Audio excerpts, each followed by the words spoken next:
15-year-old Indonesian girl was deemed an outcast in her culture after she developed scoliosis as a child. But now the girl has new hope thanks to doctors at the orthopedic group in Mobile. Fox 10 News reporter Cherish Lombard has her uplifting story.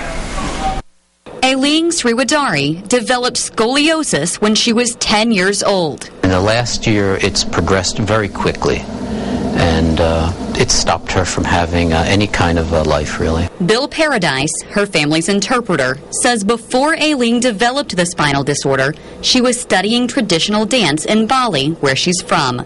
She was forced to stop that and many other activities because her spine was putting pressure on her lung, making it difficult for her to breathe. As Aileen's condition got worse, her mother started losing hope. Doctor, massage, whatever I can do in Bali, but tidak ada hasil. Yeah, she was just very desperate and extremely sad to have her daughter be suffering, and she couldn't do anything about it. But Ketut Nadri was determined to get help for her daughter. She could not get Aileen the surgery she needed in Bali, so she contacted a friend in Orange Beach to see if she could help, and she did. Chris brought the two of them here to Mobile, and the hospital and the staff has taken over since.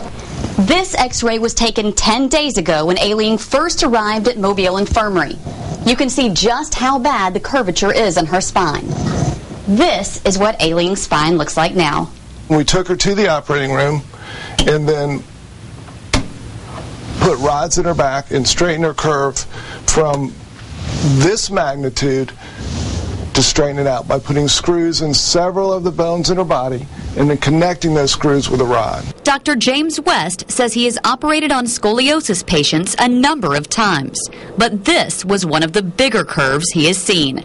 But now that Aileen has had that corrected, Dr. West says in 6 months to a year, she should make a full recovery. Her pulmonary function will increase significantly as she has more room in her chest, her respirations improve, and her pulmonary function improves. Aileen and her mother are very thankful to everyone who has helped Aileen get closer to having a normal life. I'm so happy. It's amazing. Thank you so much for the hospital and everybody who helped me. Thank you very much for all of you. Yeah. So glad. I'm so happy. Yeah. She can change her life. Reporting in Mobile, Cherish Lombard, Fox 10 News. Dr. West says 90 to 95% of the patients who have this type of surgery don't need any significant care down the road. He says he will keep in touch with Aileen and her mother, and they'll be there, and he will be there if they need him.